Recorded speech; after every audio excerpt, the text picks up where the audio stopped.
إن الحمد لله نحمده ونستعينه ونستغفره ونعوذ بالله من شرور أنفسنا ومن سيئات أعمالنا من يهدي الله فلا مضل له ومن يضلل فلا هادي له وأشهد أن لا إله إلا الله وحده لا شريك له وأشهد أن محمدا عبده ورسوله أما بعد فإن أحسن الكلام كلام الله وخير الهدي هدي محمد صلى الله عليه وآله وسلم وشر الأمور محدثاتها وكل محدثة بدعة وكل بدعة ضلالة وكل ضلالة في النار.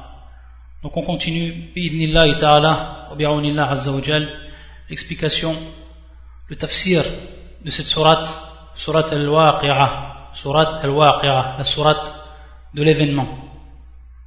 Et on s'était arrêté la dernière fois au verset numéro 21, qu'on a donc expliqué. Et ensuite donc on passe à l'explication du verset qui est le suivant,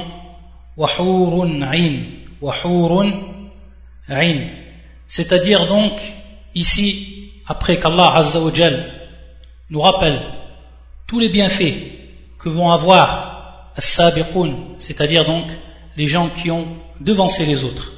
Et ça on a expliqué qui étaient ces gens-là, as-sabiqun. Et donc Allah Azza wa Jal continue à nous rappeler tous les bienfaits dont ils vont être comblés fil jannah, dans le paradis. Et parmi ces bienfaits, wa hurun ayn, hur qui est le pluriel de hawra et ayn qui est le pluriel de ayna. Qu'est-ce que hurul ayn? Tout le monde sait que ce sont les femmes donc du paradis. Hur, son singulier qui est hawra, c'est al-mar'atul bayda jasadan. Al-hawra, al-mar'atul bayda jasadan, c'est la femme donc qui est blanche, la femme qui a le corps blanc. Ça c'est al-hawra, et donc son pluriel c'est hur. Donc ici bien entendu au pluriel. Donc ils n'auront pas une seule femme du paradis, belle, ils en auront plusieurs. Ayn, son singulier qui est ayna, et qui est donc la femme qui a des yeux qui sont grands.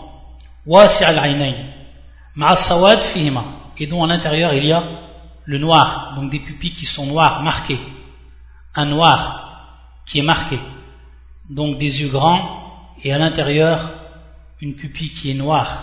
Ça c'est al-ayna, c'est donc la femme qui a cette caractéristique.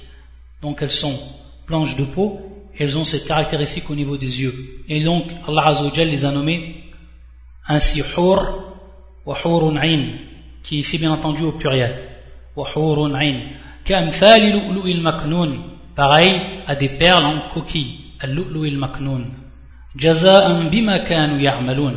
Donc bien entendu ici Allah Azza wa Jal il va nous rappeler que c'est en récompense pour ce qu'ils faisaient, pour ce qu'ils œuvraient, ces gens-là. Tout ce qu'Allah Azza wa Jal il a cité comme bienfait, on les a comblés dans le paradis, c'est donc en récompense de ce qu'ils ont fait.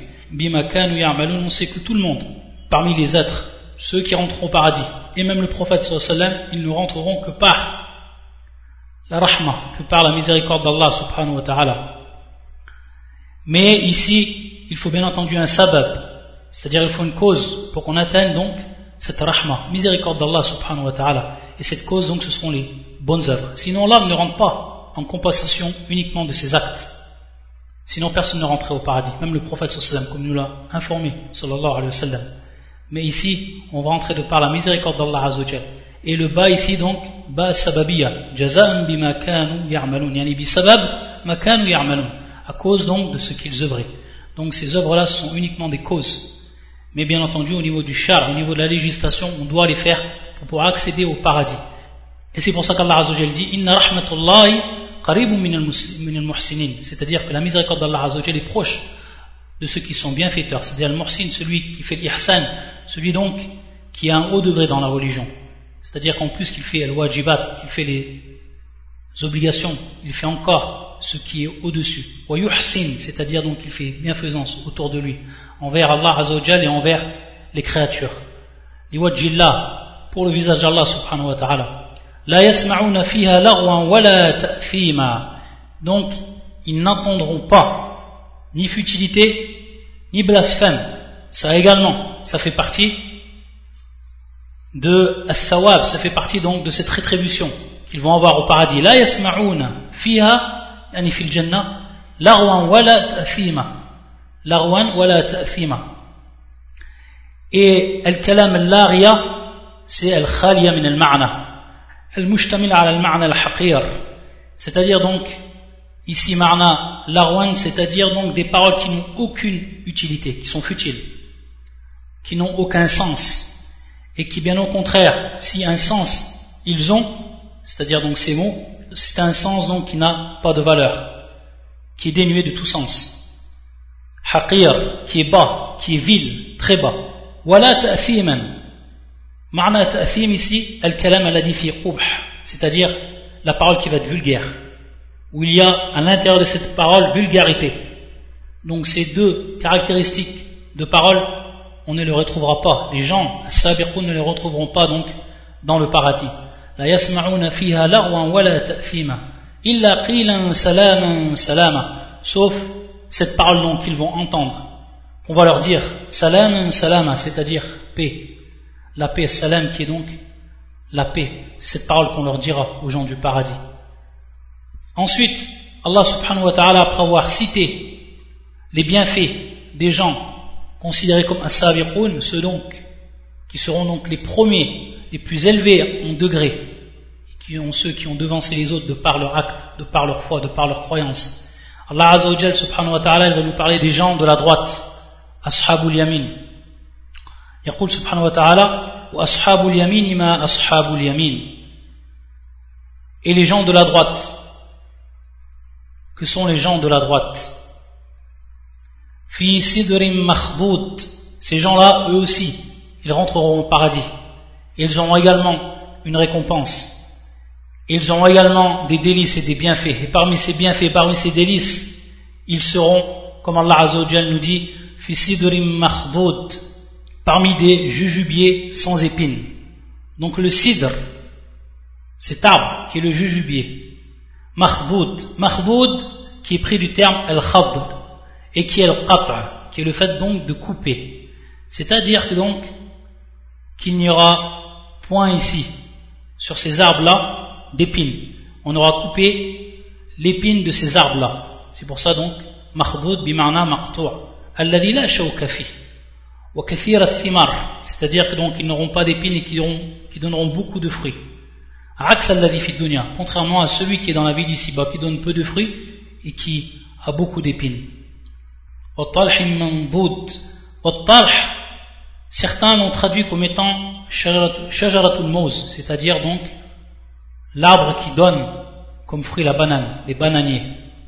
Et d'autres ont dit que at-talh, qui est bima'na également au niveau de la langue arabe, at-tal'a, c'est-à-dire donc at-tal'a, qui va donner beaucoup de fruits. Yani mutarakim al-thamar, et on trouve beaucoup de fruits, c'est-à-dire il est rempli de fruits.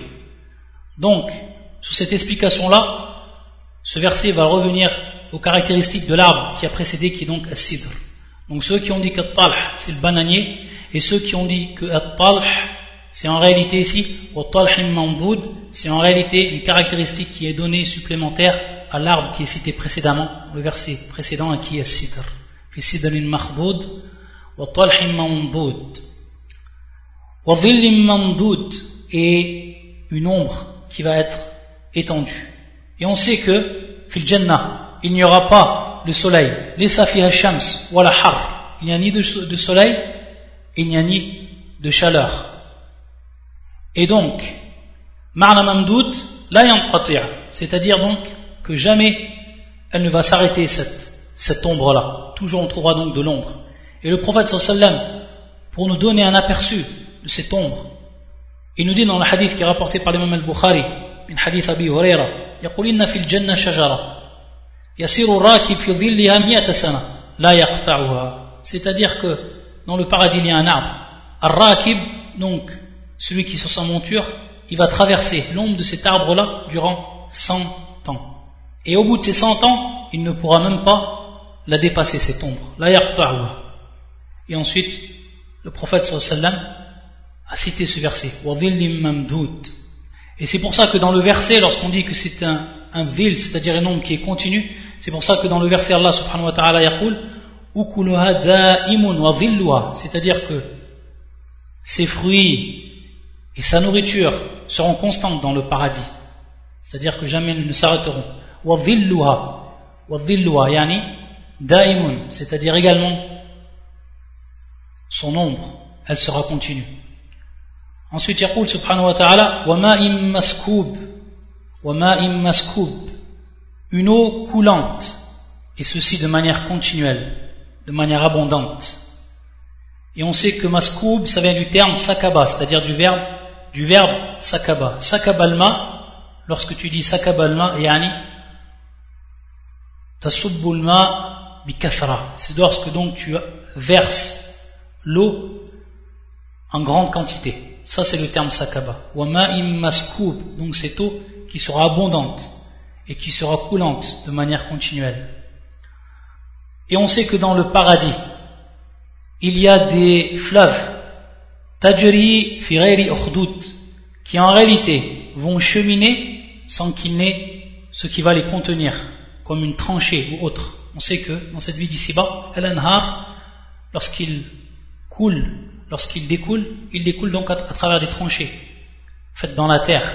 Dans l'au-delà, et fil jannah, ce sera différent. C'est-à-dire que l'eau, elle coulera sans même qu'il y ait de tranchées. وَفَاكِهَةٍ كَثِيرَةٍ لَا مَقْطُوعَةٍ وَلَا مَمْنُوعَةٍ.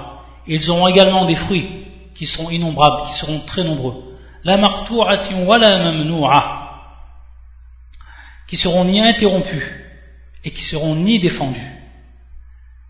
Ensuite Allah subhanahu wa ta'ala, il nous dit وَفُرُشٍ مَرْفُوعَةٍ. Donc ici, al-furush, qui a deux significations au niveau de la langue arabe. Al-furush, soit on veut dire bien entendu le pluriel de firash, qui est donc le lit, ou soit al-furush, on veut dire les femmes. On veut dire par ce terme les femmes, car on sait que la relation intime qu'il va y avoir entre l'homme et la femme, ça va être dans le lit. Et c'est pour ça que yutlaq al-furush ila nisa, c'est pour ça que également on nomme par les femmes al-furush. Donc furushim marfu'a, donc soit ce sont les lits qui sont élevés, ou soit ce sont les femmes qui sont élevées, c'est-à-dire qui ont un rang, qui ont un haut degré dans l'au-delà, c'est-à-dire fil jannah. Wa furushim marfu'a inna ansha'nahunna insha'a. Donc c'est nous qui les avons créés à la perfection. Qui nous avons créés à la perfection? Donc, soit on va dire, par rapport à l'explication qu'on a donnée du verset précédent, que ce verset et ce qu'il contient comme signification, inna ansha'nahunna insha'a, que nous avons créé, c'est-à-dire c'est nous qui les avons créés à la perfection, donc ces femmes, soit le terme, ici il revient à ce qui était cité précédemment, dans le cas où on dirait que al-furush bima'na al-nisa, ou soit alors il revient à un terme qui n'a pas été cité, si on dit que c'est le lit, al-firash, si on dit que c'est le lit, donc le terme n'a pas été cité, mais sous-entendu donc les femmes. Donc soit il était cité, si on veut dire al-furush par la al-nisa, ou soit il n'a pas été cité, mais il est sous-entendu, si on veut dire par le terme al-furush, le lit, et sous-entendu al-nisa, c'est-à-dire ce que va comprendre ce lit.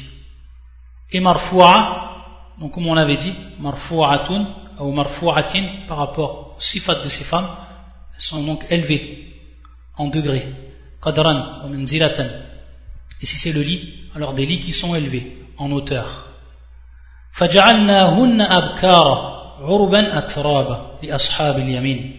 Ensuite, فَجَعَلْنَاهُنَّ أَبْكَارًا, c'est-à-dire que nous les avons créés comme étant vierges. Nous avons créé comme étant vierges. Ici la question, est-ce que ça revient aux femmes qui ont été citées précédemment, ou est-ce que ça revient à Hurul Ain, c'est-à-dire les femmes du paradis, qui ont été créées spécialement pour le paradis? Et la question ici, elle se pose, et la réponse elle est claire, car le terme faja'alnahunna, c'est-à-dire ibtida'an, c'est-à-dire d'un état initial, nous les avons fait comme étant abkara, bien entendu abkara qui est le pluriel de bikr, et qui est la femme qui est vierge, qui n'a jamais eu de rapport, qui est vierge. Donc, ici, un état initial qui est la virginité. Et bien entendu, ce n'est pas le cas des femmes qui vont entrer dans le paradis, c'est-à-dire les femmes de cette vie d'ici-bas et qui sont ensuite rentrées dans le paradis, car elles ont été, pour la plupart, thayyiba, c'est-à-dire que la plupart d'entre elles, elles ont eu des hommes et donc elles ne sont plus vierges.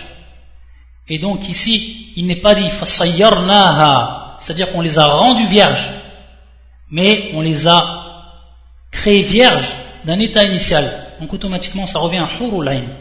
Ce verset-là, il revient aux femmes du paradis et il ne revient pas aux femmes de cette vie d'ici-bas, qui elles redeviendront vierges, mais après avoir eu un état qui était non vierge.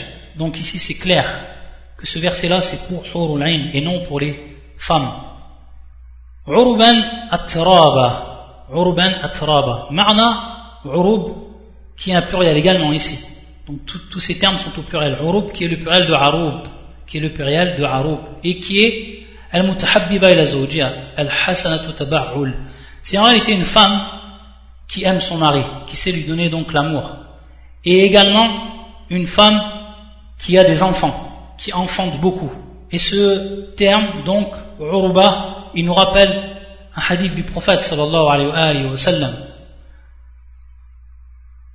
qui nous cite et qui donne conseil donc aux musulmans, aux hommes musulmans, lorsqu'ils veulent se marier.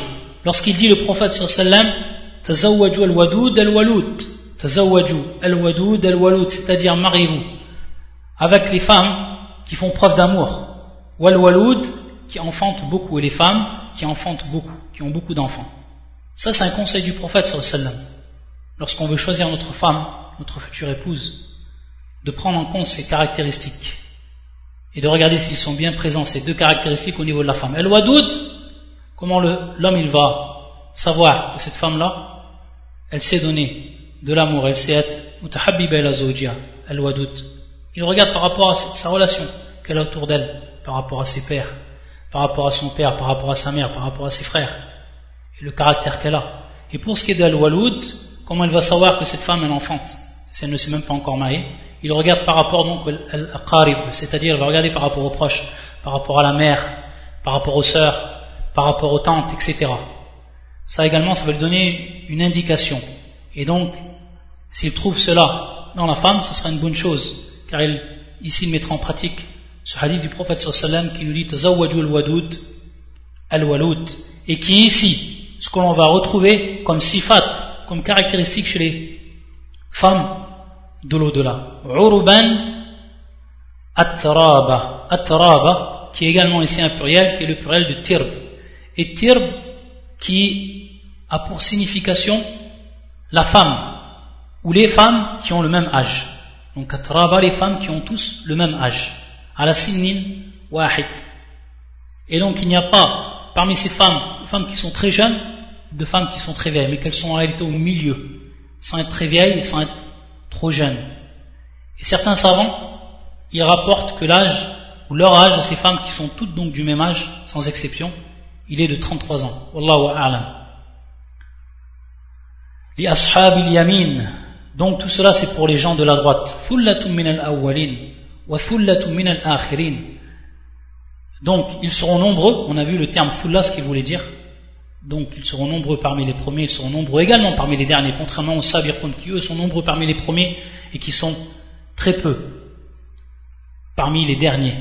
Et on avait vu également al-ikhtilaf des savants. Est-ce que ça concerne cette communauté uniquement ou alors ça concerne toutes les autres communautés? Et donc ici on revient à ce qu'on avait expliqué auparavant. Ensuite Allah subhanahu wa ta'ala, après nous avoir rappelé les gens qui rentreront donc au paradis et les deux différents degrés qu'il y a entre eux parmi un sabiqun ou ashab al-yamin, il va nous rappeler as-sinf thalith, c'est-à-dire donc la troisième catégorie des gens, et qui sont ashab al-shimal, qui sont donc les gens de la gauche, ayadan billah. يقول الله سبحانه وتعالى وأصحاب الشمال وما أصحاب الشمال. Donc, et les gens de la gauche, qui sont les gens de la gauche? في سموم وحميم وظل من يحموم لا بارد ولا كريم. Donc il va nous citer également, Allah subhanahu wa ta'ala, ici, ce qu'ils vont avoir comme rétribution, c'est-à-dire le châtiment qu'ils vont subir, fi an-nar, dans le feu, fil jahim. Il nous dit subhanahu wa ta'ala qu'ils seront fi samoumin wa hamim, c'est-à-dire ils seront au milieu d'un souffle brûlant et d'une eau bouillante. Na'am, parce que as-samoum c'est al-hawa al-har, c'est-à-dire le vent, le souffle qui brûle, tellement il est brûlant, il fait très mal, le souffle, le vent. Et al-hamim, c'est al-ma al-har, c'est-à-dire l'eau qui est bouillante, qui est brûlante. Ça c'est le ma al-har, c'est al-hamim. Fi samoumin wa hamim, ça c'est les rétributions dans l'au-delà. Wa dhillim min yahmum, c'est-à-dire qu'ils auront une ombre, mais cette ombre-là, elle va être constituée de quoi? Min yahmum. Yahmum, c'est-à-dire donc, comme l'a expliqué Ibn Abbas, dhill ad-dukhan, c'est-à-dire l'ombre de la fumée qui est très noire. Ayadan billah. La baridin wa la karim, donc il sera ni fraîche et ni douce, ni fraîche et ni douce.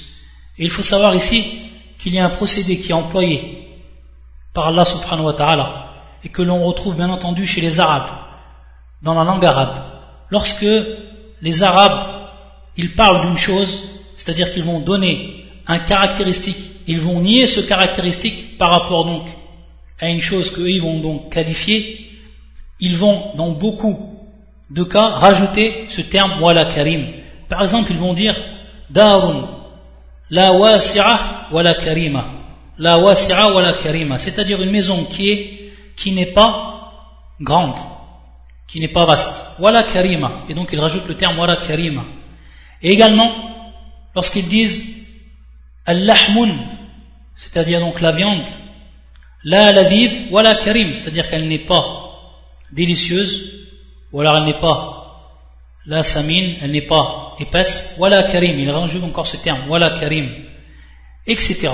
Donc beaucoup d'exemples qui vont dans ce sens. Et donc de même on retrouve ici ce terme, la baridin, et ensuite Allah Azza wa Jal, il rajoute pour nier donc, à titre de négation et à titre de complément, wala karim. Et d'autres savants ils ont dit donc, pour ce qui était de ce terme karim, qui est donc le fait que ça ne sera pas doux, donc ni fraîche et ni douce. Innahum kanu قبل ذلك مترفين وكانوا يصرون على الحنث العظيم وكانوا يقولون أئذا متنا وكنا ترابا وعظاما أئنا لمبعوثون. Ensuite, subhanahu wa ta'ala, il va nous rappeler ici une chose. Et celui qui va réfléchir sur les versets du Coran qui ont précédé et les sens qui ont précédé, ils vont s'apercevoir qu'Allah subhanahu wa ta'ala, lorsqu'il a cité as-sabiqun, ceux qui ont précédé, lorsqu'il a cité Ashabul Yamin, tout de suite après, subhanahu wa ta'ala, il va nous rappeler al-nu'ma, c'est-à-dire les bienfaits dans lesquels ils sont et dans lesquels ils vont jouir, fil jannah. Par contre, lorsqu'Allah subhanahu wa ta'ala, il va citer les gens de la gauche et ceux donc qui sont destinés au feu, ayadan billah, il va nous rappeler ici, Allah subhanahu wa ta'ala, une chose. Et cette chose-là, c'est al-asbab, c'est-à-dire les causes de ce qui les a fait rentrer dans l'enfer. Contrairement donc aux gens de la droite et aux as-sabiqun. Allah subhanahu wa ta'ala, pour eux, il n'a pas rappelé les causes qui les ont fait rentrer dans le paradis. C'est-à-dire, qu'est-ce qu'ils ont fait exactement pour qu'ils rentrent dans le paradis. Par contre, pour ce qui est des gens de l'enfer, Allah subhanahu wa ta'ala, ici, il a rappelé les causes de ce qui va les faire rentrer dans l'enfer. Et en vérité, on va voir que dans le Coran, beaucoup on va retrouver cela, c'est-à-dire ce procédé. Et pourquoi cela? Quelle est la hikmah dans cela? Quelle est la sagesse dans cela? C'est que tout simplement, lorsqu'Allah Azza wa Jalla nous cite ceux qui rentreront au paradis, tous les bienfaits qu'ils auront, hada maqam al-fadl wal-ihsan, c'est-à-dire c'est un cas de grâce qui est fait d'Allah Azza wa Jalla à ses serviteurs. C'est une position, un lieu de fadl wal-ihsan et de bienfaisance également. Donc Allah Azza wa Jalla, il leur a donné de par sa grâce et de par sa bienfaisance, subhanahu wa ta'ala. Par contre, pour ce qui est des gens du feu, et du fait qu'ils sont entrés dans ce châtiment douloureux, Allah subhanahu wa ta'ala ici, il va mettre en évidence quelle était la cause, car c'est maqam al-adl ici. Maqam al-adl, c'est le cas ou la position ou le lieu de justice. C'est-à-dire pour pas que yatawaham, pour pas donc qu'on ait une mauvaise pensée et penser que la personne elle est rentrée par injustice dans ce feu. Allah Azza wa Jal subhanahu wa ta'ala ici, parce que c'est maqam al-adl, il va nous rappeler donc les causes pourquoi ils sont rentrés dans le feu, contrairement donc aux gens de la droite qui eux ils sont rentrés dans le paradis min fadlillah ou bi ihsani, de par sa grâce et de par sa bienfaisance. Par contre eux ils sont rentrés, les gens du feu, de par l'adl, de par la justice d'Allah Azza wa Jal. Et donc vu qu'ici on est dans la justice, il faut rappeler donc quelle va être la cause de ce châtiment, pour voir que la justice elle est bel et bien placée et qu'Allah Azza wa Jal n'a fait cela que par justice, donc que par adl, tayyib. Donc on voit ici que ce procédé il est repris encore dans cette sourate et qu'Allah Azza wa Jal n'a pas rappelé, pour ce qui était des gens de la droite et ceux qui sont au-dessus d'eux, il n'a pas rappelé les causes en détaillant. Par contre ici il va détailler les causes et il nous dit subhanahu wa ta'ala innahum kanu qabla dhalika mutarafin, c'est-à-dire donc qu'ils vivaient auparavant dans le luxe, mutarafin, qu'ils étaient dans la vie comblée de bienfaits et ils cherchaient insatiablement la jouissance de cette vie éphémère. Ça c'était leur cas, c'était le cas de ces gens-là, mutarafin, tayyib. Mais bien entendu ce n'est pas la cause principale de leur châtiment, car on peut s'apercevoir des gens même qui ont un iman, c'est-à-dire qu'ils ont un minimum de foi et qui peuvent tomber dans la luxure et qui peuvent tomber dans cette chose et dans ces jouissances de la vie d'ici-bas, sans même donc être tombés directement dans le shirk, dans l'associationnisme. C'est pour ça qu'Allah Azza wa Jal ensuite il va citer la cause donc ici principale et qui est bien ici al-adl, c'est-à-dire que la justice d'Allah Azza wa Jal, ils sont rentrés dans le feu de par sa justice subhanahu wa ta'ala, car ils ont fait cet acte-là. Wa kanu yusirruna ala al-hinth al-azim. Al-hinth dans la langue arabe c'est al-dhanb, c'est-à-dire donc le péché. Wa kanu yusirrun, c'est-à-dire yusirrun, ils persistaient. Et ici al-hinth, ce péché qui est considéré comme grand, al-azim. Wa kanu yusirruna ala al-hinth al-azim, c'est-à-dire donc qu'ils persistaient dans le grand péché. Et le grand péché ici, comme l'ont expliqué as-Sahaba, Ibn Abbas et d'autres encore, ils ont dit shirk. Ils étaient donc, et ils persistaient dans leur shirk, dans leur polythéisme. Et c'est ce qui les a fait rentrer donc dans le feu éternellement. Donc de par la justice d'Allah Azza wa Jal. Donc on voit la cause ici, qui est exposée, qui est mise en évidence. Ensuite, يقول الله عز وجل وكانوا يقولون أإذا متنا وكنا ترابا وعظاما أإنا لمبعوثون. Et disait, quand nous mourrons et serons poussière et ossements, serons-nous ressuscités. Et ça c'est le cas des gens de al-Ishrak, des gens du polythéisme, c'est-à-dire donc qu'ils ont le doute, ou alors qu'ils réfutent ce qui va arriver dans l'au-delà, c'est-à-dire al-Ba'th, c'est-à-dire la résurrection, qui réfutent la résurrection. Aïdha mitna wa kunna turaban, est-ce qu'on sera donc ressuscité? Et on sait que at-turab, c'est à partir de cette matière que l'homme il a été créé. Il a été créé à partir de at-turab, de la terre. Et donc, ce qui est le plus aisé, c'est de revivifier l'homme à partir de cet élément premier, avec lequel Allah Azza wa Jalla a créé l'homme. Donc, c'est ce qui est de plus évident ici. Wa kunna turaban. Et c'est pour ça qu'Allah subhanahu wa ta'ala, il va dire dans d'autres versets du Coran que même s'il n'aurait pas été, il ne serait pas revenu donc turab, il ne serait pas revenu en poussière. Allah Azza wa Jalla les aurait quand même ressuscités.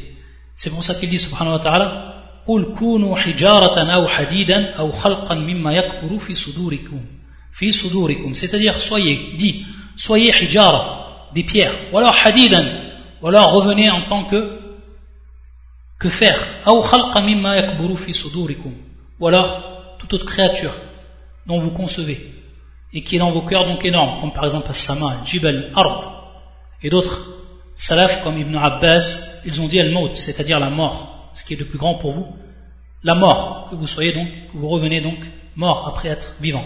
Donc que vous soyez hijaratan ou hadidan ou khalqan, Allah Azza wa Jalla il va vous ressusciter. فَسَيَقُولُونَ مَنْ يُعِيدُنَا قُلْ الَّذِي فَطَرَكُمْ أَوَّلَ مَرَّةٍ, c'est-à-dire dit celui qui vous a créé la première fois, celui qui vous a créé la première fois. Et donc, subhanahu wa ta'ala, ici, il expose Kamal Qudrati, wa Jalila Azamati, wa Muntaha Hikmati, c'est-à-dire sa perfection, ou sa parfaite puissance, sa capacité, et sa suprême grandeur, et sa sagesse infinie, subhanahu wa ta'ala. C'est-à-dire que l'homme, alors il redevient Turab, et qu'Allah Azza wa Jalla, à partir de là, il va le recréer, subhanahu wa ta'ala, le ressusciter, et même s'il aurait été autre que cela, c'est-à-dire hijaratan, ou hadidan, ou khalqan, ce qui nous prouve qu'Allah Azza wa Jalla est capable de tout, subhanahu wa ta'ala. Et même, si en apparence, ça paraît bien plus facile de créer l'homme comme il a été créé la première fois, et même si tout pour Allah Azza wa Jalla est facile, kulli shay lillahi Azza wa Jalla hayyin, toute chose donc est facile pour Allah subhanahu wa ta'ala. Ensuite, يقول سبحانه وتعالى أَوَآبَاؤُنَا الْأَوَّلُونَ قُلْ إِنَّ الْأَوَّلِينَ وَالْآخِرِينَ لَمَجْمُوعُونَ إِلَى مِيقَاتِ يَوْمٍ مَعْلُومٍ لَمَجْمُوعُونَ إِلَى مِيقَاتِ يَوْمٍ مَعْلُومٍ. Ainsi que nos anciens ancêtres, c'est-à-dire qu'ils vont demander également par rapport à ceux qui les ont précédés. Ils vont demander par rapport à ceux qui les ont précédés. قُلْ إِنَّ الْأَوَّلِينَ وَالْآخِرِينَ. Tous ils seront ressuscités. Tous ils viendront ce jour du jugement. Dis en vérité les premiers et les derniers. لَمَجْمُوعُونَ إِلَى مِيقَاتِ يَوْمٍ مَعْلُومٍ. Seront réunis pour le rendez-vous d'un jour connu. Ce rendez-vous donc qui est Yawm al-Qiyamah ici. Ce jour qui est connu de tout le monde. Et une date qui est fixée et qui ne sera ni retardée ni devancée. ثُمَّ إِنَّكُمْ أَيُّهَا الضَّالُونَ الْمُكَذِّبُونَ. C'est-à-dire, et puis vous les égarés, vous qui traitez donc la résurrection de mensonge, ceux qui ont traité la résurrection de mensonge, alors qu'Allah Azza wa Jalla leur donne ici les preuves de cette résurrection. Et on a vu dans des cours précédents, lorsqu'on avait expliqué les repères de la sunna, turuq al-istidlal fil Qur'an, turuq al-istidlal fil Qur'an, li ithbat al-bahth, c'est-à-dire qu'on avait vu toutes les voies qu'Allah Azza wa Jalla avait exposées dans son Qur'an et qui nous prouvaient donc la résurrection. Et parmi donc ces turuq, ce qu'on a vu et qui revient donc à mettre en évidence notre état premier et ensuite notre état dernier. Ensuite, يقول الله عز وجل لآكلون من شجر من زقوم. Et vous mangerez certainement donc d'un arbre. Cet arbre-là qui s'appelle az-zaqqum, qui est donc un arbre qui pousse dans le feu. Et ici, bien entendu, toute personne peut se poser la question et peut se dire comment ça se fait qu'un arbre qui pousserait dans le feu, alors qu'on sait que le feu, il brûle le bois, il brûle l'arbre. En cette vie d'ici-bas, c'est pas possible qu'un arbre il puisse pousser et se développer au milieu des flammes du feu, car sinon il serait bien entendu brûlé, consumé. Et donc on sait que ce shajara, il est dans le feu, il est bel et bien dans le feu. C'est pour ça qu'Allah Azza wa Jalla dit innaha shajaratun takhruju fi asl al-jahim, c'est-à-dire un arbre qui va sortir de la base même du jahim, de l'enfer, ayadan billah. Et donc ici, comme Allah subhanahu wa ta'ala, il va le mettre en évidence dans d'autres versets également, c'est une épreuve. Inna ja'alnaha, c'est-à-dire hadith shajara, fitnatan lidh-dhalimin, c'est-à-dire que nous l'avons placé, donc, cet arbre-là, comme ici fitna, qui est dans le sens de l'irtibar, qui est dans le sens de l'imtihan, qui est donc une épreuve pour ceux qui ont fait injustice, pour les injustes. Pourquoi cela? Car Allah Azza wa Jalla, on sait qu'il est capable de tout, subhanahu wa ta'ala. Et s'il veut, dans le feu, ou le feu qui est lui, makhlouq, c'est-à-dire qui est une créature, il peut donc lui interdire de consumer cet arbre-là. Et c'est ce qu'il fait, subhanahu wa ta'ala, par rapport donc à cet arbre-là. Et donc ici, c'est un irtibar par rapport à notre foi. Est-ce qu'on a la foi en cela? Et en la capacité d'Allah Azza wa Jalla, qu'Allah il est capable de toutes choses. Qadirun ala kulli shay. C'est pour ça qu'Allah subhanahu wa ta'ala, cet arbre-là, alors qu'il se trouve au milieu du feu, il va le faire pousser, il va bel et bien être présent. Et donc, dans ce sens-là, ce serait un irtibar pour les gens, ceux qui auront donc la foi en Allah Azza wa Jalla et sa capacité, ils sauront que cela est tout à fait possible. Et ceux qui ne l'auront pas, qui n'auront pas cette foi, alors ils vont démentir encore une fois. Ayadan billah. Et on sait que le tahrim, at-tahrim, au niveau de la religion, elle est de deux catégories. Lorsqu'on a dit donc qu'Allah Azza wa Jalla, il interdisait les flammes de consommer cet arbre-là. On sait qu'elle est de deux catégories, at-tahrim, c'est-à-dire l'interdiction. Ce qu'on appelle tahrim al-shar' et ce qu'on appelle tahrim al-man. Tahrim al-shar' ou tahrim al-man. Tahrim al-shar', c'est ce qui en réalité en relation avec al-thawab ou al-iqab, c'est-à-dire ce qui est en relation avec la rétribution, ce soit donc la récompense ou alors le châtiment. C'est-à-dire qu'Allah subhanahu wa ta'ala, il va nous interdire de faire des choses dans cette vie d'ici-bas, pour ensuite récompenser ceux qui s'en seront écartés, les rétribuer, et ensuite punir ceux qui les auront fait, ceux qui seront tombés dans ces interdictions. Ça c'est tahrim al-shar', et ils sont très nombreux dans le Coran, comme Allah Azza wa Jalla dit hurrimat alaykum ummahatukum wa banatukum, Allah Azza wa Jalla vous a interdit vos mères et vos filles, etc. Et comme Allah Azza wa Jalla dit également hurrimat alaykum al-maytatu wad-dam wa lahmul khinzir, Allah Azza wa Jalla vous a interdit donc le mort, le sang, et il vous a interdit également lahm al-khinzir, c'est-à-dire la viande du porc. Tout cela donc c'est tahrim al-shar' qu'Allah Azza wa Jalla nous a interdit de par sa législation. Et la deuxième catégorie c'est tahrim al-man'.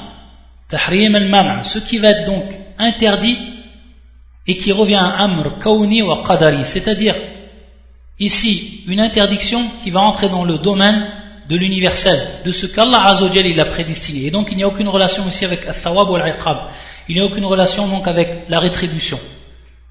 Et à titre d'exemple, Allah subhanahu wa ta'ala dans le Coran, comme في surat al-Qasas, le verset 12, il nous dit وَحَرَّمْنَا عَلَيْهِ الْمَرَاضِعَ مِنْ قَبْلِ, c'est-à-dire donc que nous lui avons interdit les nourrices d'avant cela.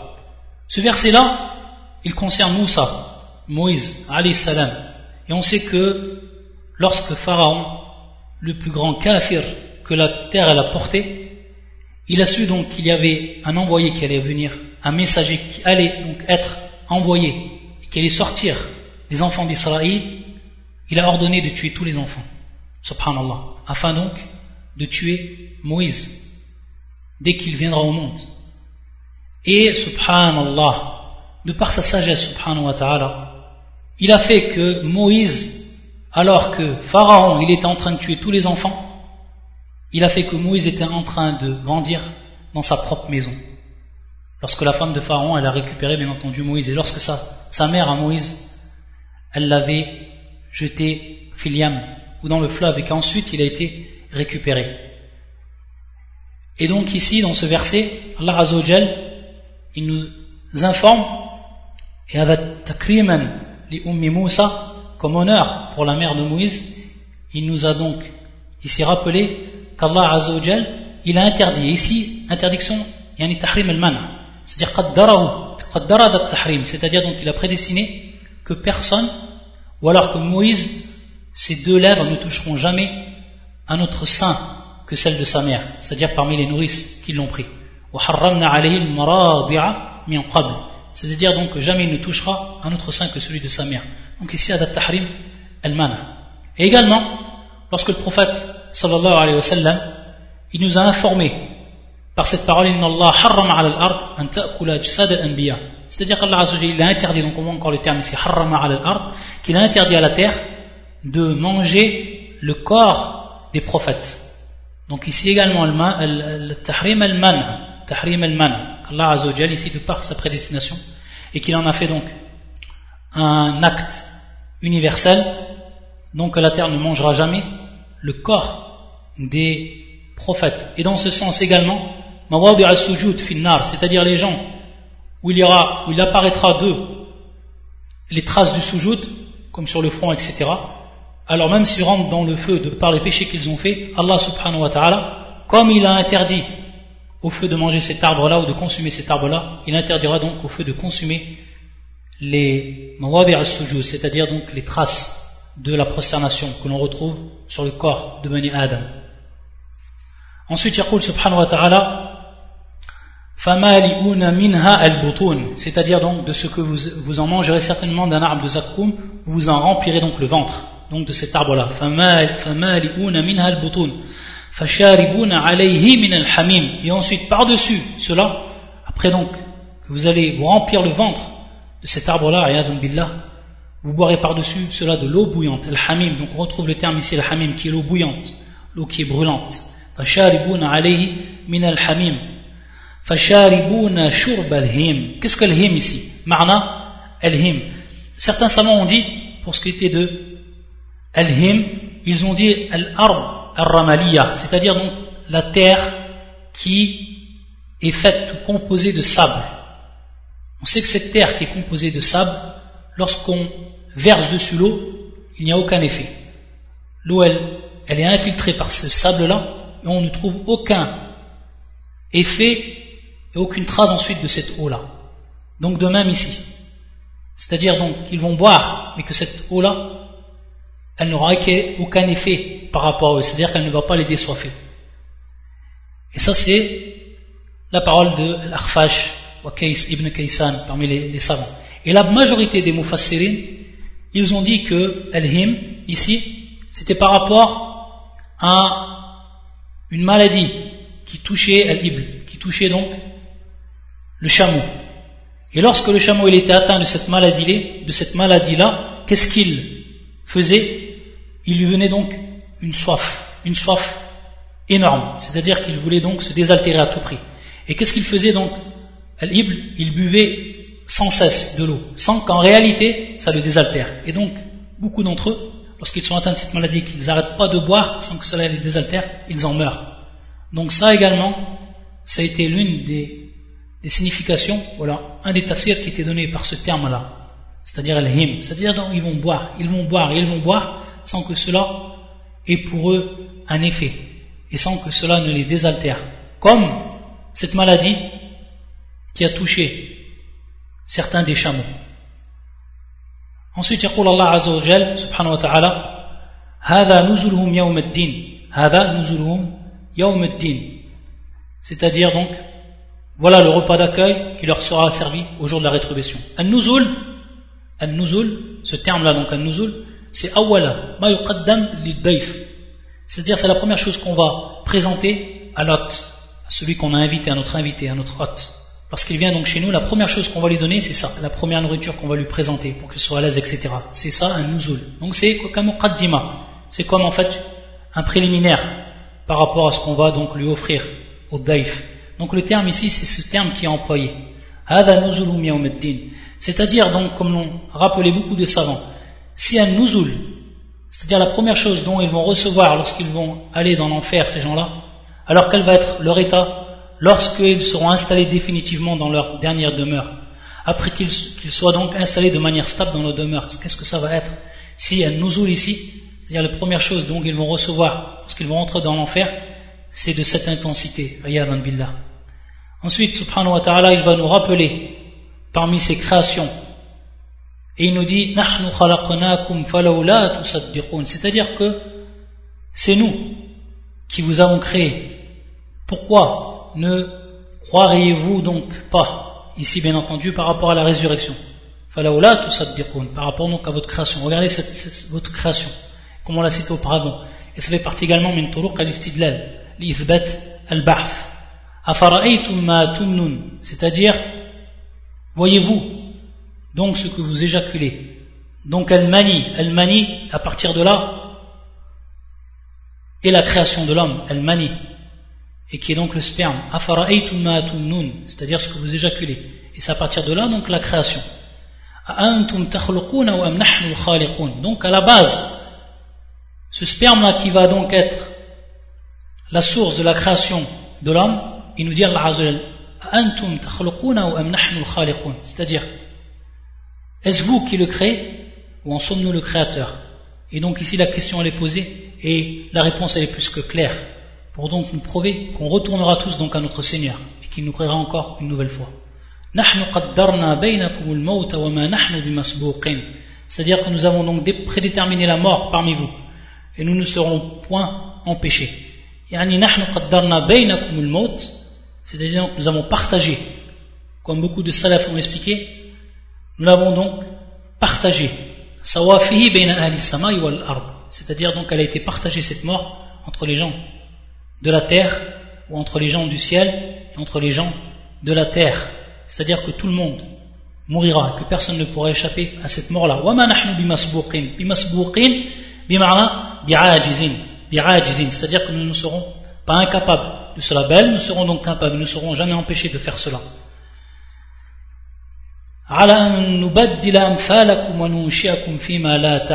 C'est-à-dire donc que nous ne serons pas incapables, donc nous serons capables par rapport à votre création. C'est-à-dire de vous remplacer par vos semblables. C'est-à-dire que nous donc changions votre création le jour du jugement. De vous remplacer par vos semblables et de vous faire renaître donc dans un état que vous ne savez pas. Parmi donc des attributs, parmi donc des caractéristiques, et parmi donc des situations, parmi donc des états.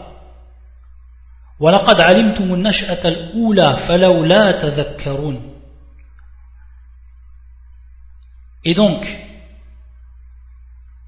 vous avez connu la première création. Ne vous rappelez-vous donc pas? Donc ici encore ce procédé qui est utilisé. C'est-à-dire rappelez-vous votre première création. Et ensuite donc vous reviendrez à Allah Azza wa Jalla le jour de la résurrection. De même, c'est pour ça que subhanahu wa ta'ala nous dit, comme a fait surat Ar-Rum, le verset 27,